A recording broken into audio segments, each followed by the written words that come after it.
Good evening, welcome to Thursday night. Hey ho, hope you're all well. It's been an interesting, I guess a little more interesting than it has been for the last little bit, couple of days in the trading realm. Hope you've been following along. If you do like what we're posting and sharing each day and each week, please hit that subscribe button and follow along, and let's all make some money together. So let's get straight into it, ads. BTC, interesting little drop in the last couple of days. Still not a ton of volatility, but as we said on Tuesday night, this calm before the storm is sometimes a little worrying, because when we have it seems when we have these periods of inactivity, it's that usually precedes some pretty scary moves sometimes. And looking at where we are now, we were looking for that Wednesday night, Thursday sort of volatility that we often expect. We didn't quite get it as of yet, which is even more concerning and leads us into now the weekend, where maybe we might see a little bit of volatility coming up, ads. But certainly from where we are now, from a TA standpoint with BTC, we surely must be coming close to a decision point. Absolutely, and I just drew in that formation there, so we are getting squeezed into really a corner with BTC. I haven't shown that. I haven't drawn that onto my charts before now, but you didn't really need to be honest, because you could very easily see that we were walking up this this trend, and alongside that we're walking down as well. So we are getting squeezed into a corner, not making higher highs, not making lower lows. So it's going to be an interesting one, and I do think we'll have like a semi explosive move out of this level, because we have been sideways for quite some time now. That's been reflected very nicely with the volume that we're seeing, over the last couple of weeks, or last week or so, even 7 days. Especially on the 4-hour time frame, we've just been ranging to the right hand side. No significant volume coming in for quite some time.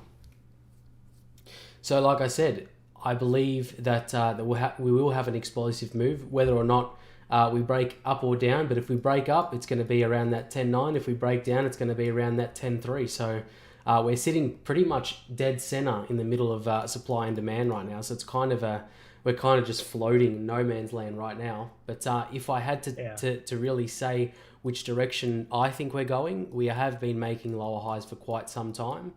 There is a lot of fundamental bits and pieces coming out, or have been coming out over the last couple of days to suggest that there might be a bearish sell-off incoming, and just the volume in general is pointing in that direction for me anyway. Yeah, that's right. And this is the sort of thing that we want to start seeing if we go back to where we were a moment ago with the UTG volume just going left ads. Oh, sorry. That's right, back to where I had that mark. Yeah, you want to see higher levels of trading volume coming in, and we're just not here. If we just stop here, this sort of thing, even that's not massive volume, but look at where we are now, and the average that we have here is pretty pitiful. Really nothing to suggest that we are going to have bullish moves to the upside. But if we go back to where we are now, there's a couple of things to consider. Being in the middle of this supply and demand zone. So we spoke about this with some of the guys earlier this morning, where we were talking about, yes, we're making these higher lows here, but we're also making these lower highs, which is sort of leading us to suggest that we're coming close to some sort of decision, whether it be to the upside or to the downside. But one thing to be considerate of is if we do get a break above this 50 and 61, I think it would be short-lived, where we may see a retest of that downtrend line before we head up towards that demand zone. Obviously, the second idea is that we head down to the 23 and maybe have a bearish retest of this overall trend line, which we've seen a couple of times before, where it was I think we had a trend line sort of similar to that, whereas beforehand we had also that bearish I think it was like a bearish retest of this level ads, or maybe this trend line. I can't quite remember what it was. So one thing to be considerate of is the fact that when we get breakouts or break down, sometimes they're short-lived, but then obviously they tend to continue the overall trend. So if we head down aggressively, I wouldn't be too aggressive on shorts, because you'd maybe suggest some sort of support point and then a sharp snap back before a bearish retest of this trend line, and then a move back down towards this demand zone. I can't help but think that this demand zone is still in play, and certainly if we do get up towards this overall supply zone, I would be very, very cautious of being in any aggressive long positions at this point, because as we know, you could certainly see a move to the upside above the 61, a retest of the downtrend line, head up towards this supply zone, and then have an aggressive dump from here, because we're suckering in all these late longs, all these FOMO buys, thinking that we're back up towards this pretty significant supply zone. And even if we were to break through it, I would still be very, very cautious. So right now I'm not in any trades. You can sort of see the significance of this level here, where we have, I probably should neaten things up a little bit. Let's just give me one moment. You can see the significance of this support line that ads has drawn in at 10.56. Again, that 10.5 level is playing an important role in this sort of trading area that we're in. We know it's a significant level for support. It's a significant level for resistance. So at the moment, until we get a break either side of that, I'm not in any trades. Looking at the overall sentiment, we're still in this downtrend. We haven't made any higher highs since this point here and since these points here. So overall, a bearish continuation is likely unless we get a break above that 10.7. Then I might consider some longs into this area. But once we get to this supply zone, I will be completely out of longs and looking for shorts. it would really complete the narrative of a triple top event if we do get to that 10-9 area, where we're looking at, you know, something along the lines of that. Personally, I could probably see happening if we do break above, you know, and get some volume into this market, come up, break to 61, close above, and head towards that supply. What's the daily telling us at the moment? The daily. So the daily is in the middle, really. If we look at Steamroller primarily and the CCI, RSI also, very, very, you know, Looking neutral sideways movement. All three Yeah. of them hanging around the mean. So 46 for the RSI, obviously inside the median bands for the CCI and Steamroller. And we've seen the significance on Steamroller of this parallel channel here, where it's acted as levels of support in the past, being here and here before, whether it be moves to the upside or bearish moves downwards. So that's one thing to be mindful of if you are playing along on Steamroller. And we know as well the 50 level on the RSI is pretty significant in terms of it being a support or a resistance zone, depending on what side of the track that it's on. And as Ad said, we're kind of just floating at the moment. There's not really anything too significant happening. But again, if we look at it from this standpoint, you know, we're looking at this. We're not making anything.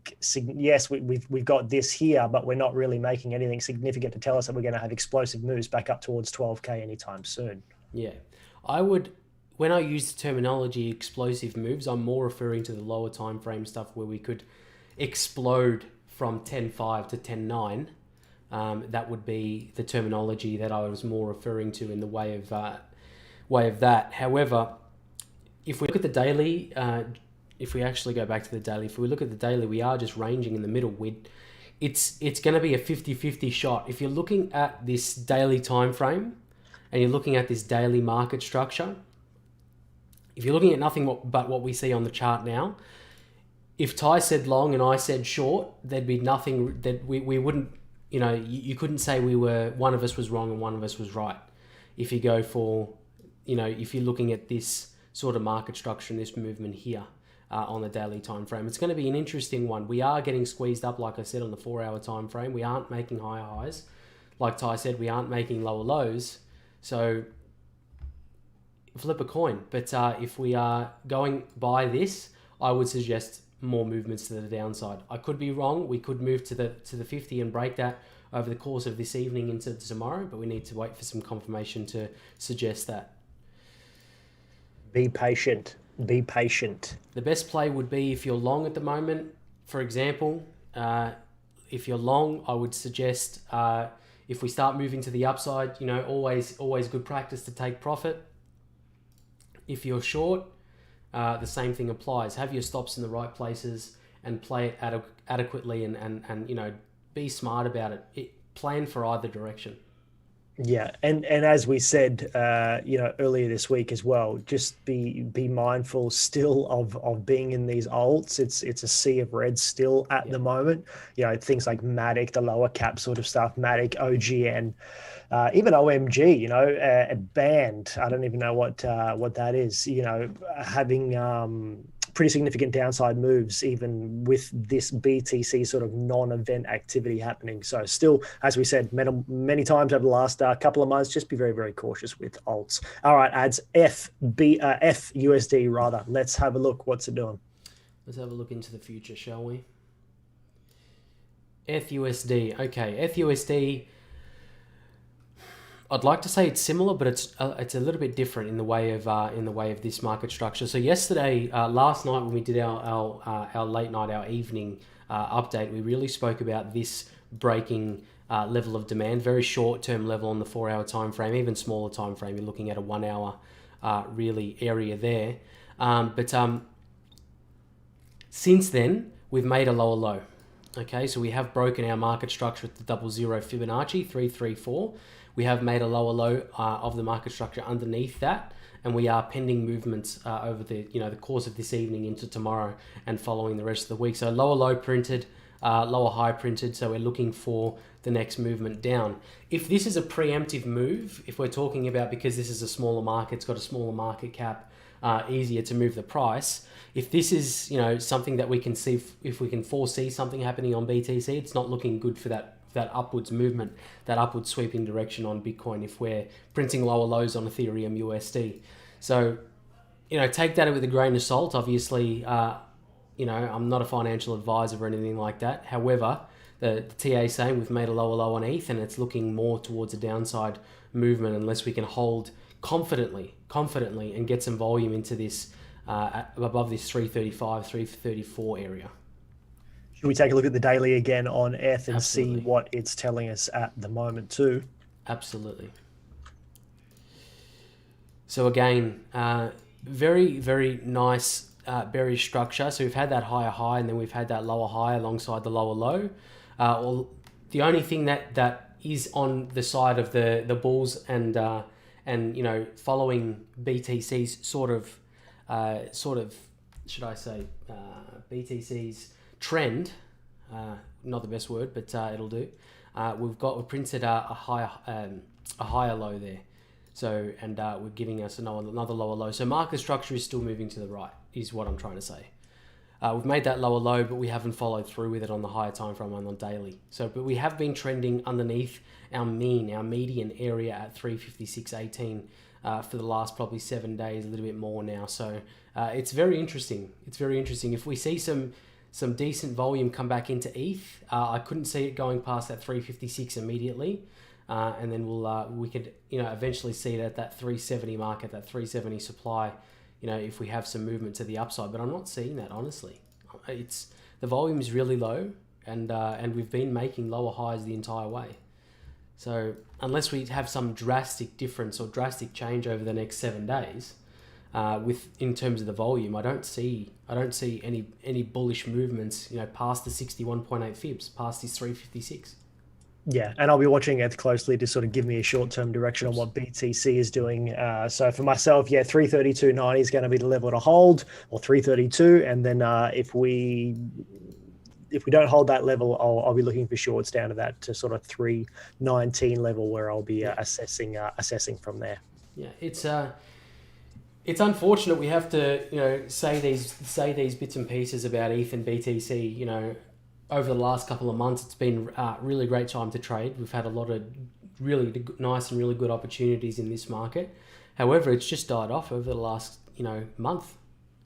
So it's really plateaued. It's really flatlined. So hopefully we get some changes soon. But I think it's all to do fundamentally with the uncertainty that's going on, I guess. Yeah, very good time. Good time to be learning. Absolutely. Good time to be, opening your textbooks and just brushing up on a few bits and pieces. And speaking of learning, whether it be next week or the week after, so probably likely the 20th, we'll be doing a sort of a mini masterclass on trade plans as well. So if you are one to be studying, or we've had a number of DMs lately, and we're doing a couple of private sessions at the moment with some guys that all seem to be struggling a little bit mentally when it comes to abiding by trade plans or understanding how to put together some trade plans. So we thought, well, why not? The community's asked for it. We're going to put together a bit of a mini education session or a mini masterclass on let's say the 20th. It could be next Tuesday, maybe the Tuesday afterwards. We've put together a bit of a structure and things that we'd like to see, and some homework for everyone on the back side of that as well. So if you are struggling with trade plans, understanding the risks and the rewards and how to, I suppose, mentally keep yourself in check when it comes to a trade, whether it be large, small, or anything else, stick around and make sure you're in the Discord and subscribe to YouTube, and we'll be sharing that content with you in the next couple of weeks. Yeah, should be a good little class for everyone to brush up on their trade plans. We've probably all heard some bits and pieces on trade plans in the past, so it'd be good to get some feedback from everyone else as well as we go along. 100%. All right, let's have a look at ETH BTC, and then we'll get into the reg market stuff. ETH BTC coming right at you. I just want to have a look at the total market cap as well after this. Yes. ETH BTC trending below that 33,500 sat mark that we've really been speaking about over the last couple of weeks. We did have a quick poke above it, but before getting slapped back down. It's really apparent on this one as well, Ty, where we've got this lower low event also over the last 24 hours, and we haven't really followed that up with anything substantial. However, this is the only pair that we've looked at tonight so far that's had a very substantial oversold condition on a lot of these indicators, being CCI, RSI, and of course steamroller. So this is really gearing up, in my eyes, on the 4-hour time frame to give us a little bit of a bounce as this starts to descend, just to keep that market structure alive and just to keep those indicators in check. So if I draw the swing high to swing low Fibonacci retracement and I get rid of the trend extension, the Fib extension tool there, if we do have a bounce over the course of this evening, 26.38 would be my pick. Probably the 38 more likely. It's always nice to see the 38 play out quite nicely on trending moves before getting our continuation towards that 3100 sat mark where we find demand. That demand level just underneath us. That's a daily level. It could play out that way, but what are your thoughts? What do you think? Yeah, I think if that's the case, maybe if you're looking for a bounce around that 38.9 sort of level. From there, I don't know how I would feel about maybe a bounce as high as what you've suggested there. I think maybe sort of that 32.6 level could be where I'd be looking for a bounce. Looking at the 4-hour, at least on most of our indicators, I think we're still in some quite bearish conditions. Although steamroller, you never ignore steamroller, but I'm looking probably more so from an MA standpoint. If we put our MA fan on their ads, you'll see what I'm referring to. Our MA is really sort of pointing downwards. So yeah, maybe the 38, but probably more inclined to be looking at around that level that you've got there, that horizontal level at around that 32.08 sort of level for a move to there and then continuation down. I tend to agree with that. If I just circle back, the 23.6 Fibonacci there lines up quite nicely with that MA, and it's probably going to line up quite nicely with the 21 MA also. However, because the only reason why I drew that horizontal ray in is because we do have a lot of support and resistance there also. Yeah. So that might be a decent area of looking left of liquidity to get that relief before a movement to the downside. So I did suggest the 38, which could still be the play. But don't discount that 23 Fibonacci also, because it does line up with a lot of liquidity to the left. Yeah, one thing that you've got to be really silly to ignore on the daily ads, if we go there, is steamroller on the daily. How well steamroller works on the daily on FBTC is just stupid. So looking at where we are now, there's a little bit more room to the downside still available on FBTC. But if we have a look, ads, if you just go to your steamroller settings, and just go. Let me just bring up my steamroller settings and just go to, where are we at? Just change it from 21 to 20. And it just gives you just a little bit more. What have I got? Same as symbol, 10, close, 4, close, 2062, 40. Yeah, that's what I've got. It gives, if you just zoom out a little bit more on the daily chart. Yeah, there we are. So let's go and have a look at the times where steamroller has given us signals for bounces. And this is the reason why I say when steamroller starts getting towards those oversold conditions and we print a bump there, that's where we really got to start to pay attention. And it's been all the way back since May this year where we came close to having this same oversold condition. You can see that, the white dots, the red dots being oversold and overbought conditions. FBTC on the daily with steamroller is one that I absolutely will believe when it gives me some sort of oversold or overbought conditions. So particularly when we have these troughs. And I'm not talking like quick little bounces to the downside. I'm talking these quite nice trough, roller coaster type sort of moves. It's very consistent when it comes to steamroller on the daily. So if we go back to where we are now, we're coming very close to that. So I think that would align quite well with what you're saying in terms of FBTC having a bounce, not so much on the 4-hour, but coming to a decision point on the daily for FBTC. So I think that's where that demand zone would really line up quite well. Yeah. And again, not to always be the MA guy, but if we do put a MA fan on here, you'll see where that 200 MA aligns with, which is that's a little bit more aggressive than what I had there. But anyway, this is a dynamic sort of moving MA. So, and keeping in mind we're in the daily, so this still could take another week and a half to sort of play out, by in which that time our MA would have moved a little bit more. But I think this demand zone is going to be significant for a potential bounce, and certainly from here, I'll be looking for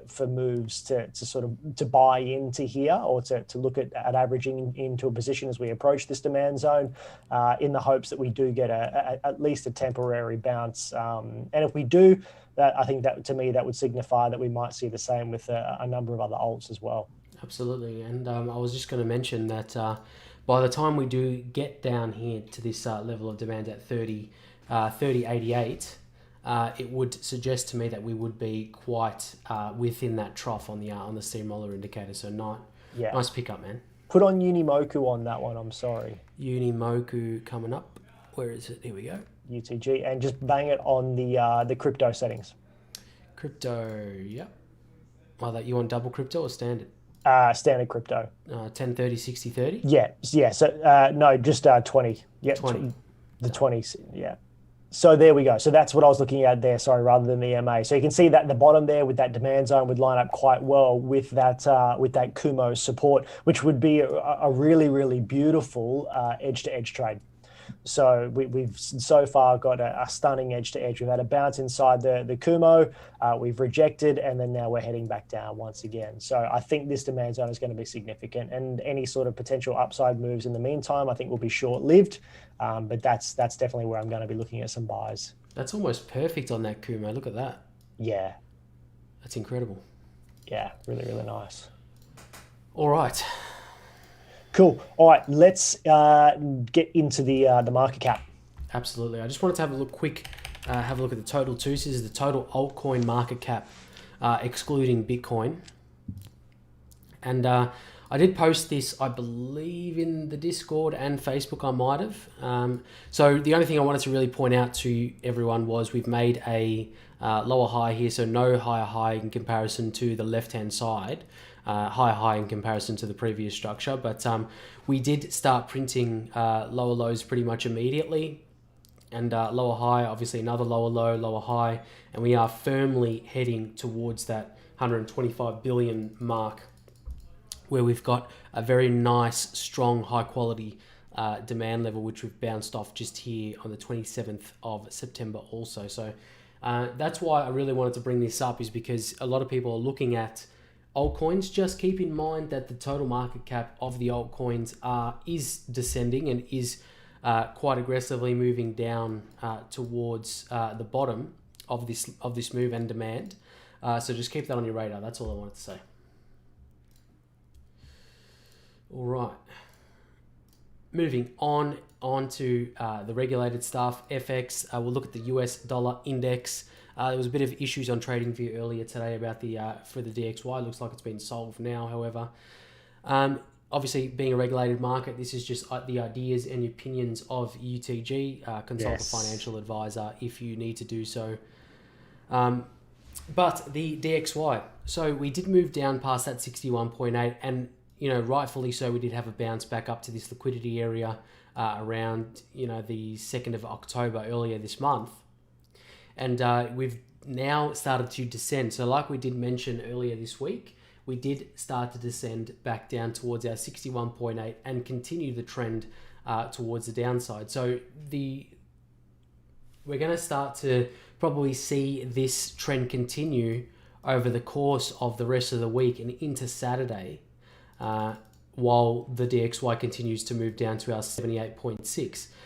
The reason why I say that is because we have been rejected along the median line, around the middle median area of Steamroller, as we have on RSI and CCI also. So not a great recovery from the DXY, but it was necessary to really cool these indicators off before the next movement down. So I don't think we'll get to the demand level at 92.93 immediately. I think by the end of the week, come Saturday morning Melbourne time, I think we'll see that 78.6, that 93.17 area.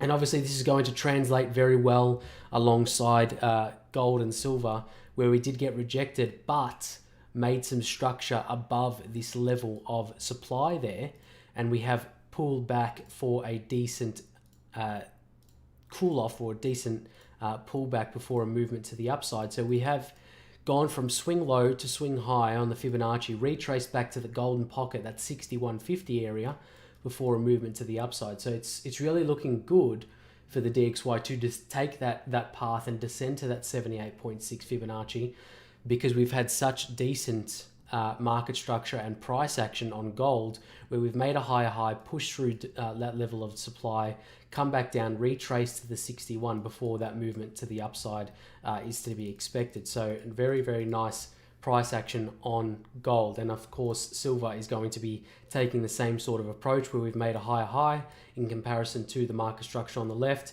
come back down, pulled back to this 23.6 before a movement to the upside. So looking nice for silver as well. Obviously not financial advice, but these are just some observations that we're making. Moving on though, we'll have a really, really quick look at the All Ords before we call it a night. So the All Ords has really exceeded my expectation. This has been running to the upside, obviously based on a lot of news that's come out over the past week or so in Australia, with the federal budget being released and everything like that, and some stimulus packages and bits and pieces. Not so much the stimulus packages that we saw over the course of a couple of months ago, but however, like the first home owners grants and stuff like that have been coming out. So right now we are trending at this area of liquidity at 63.18. So honestly, it's got the legs in the way of indicator room just on the steamroller to be able to get back to this 64 area to make that decision and finally get to that area that we've been targeting all this time.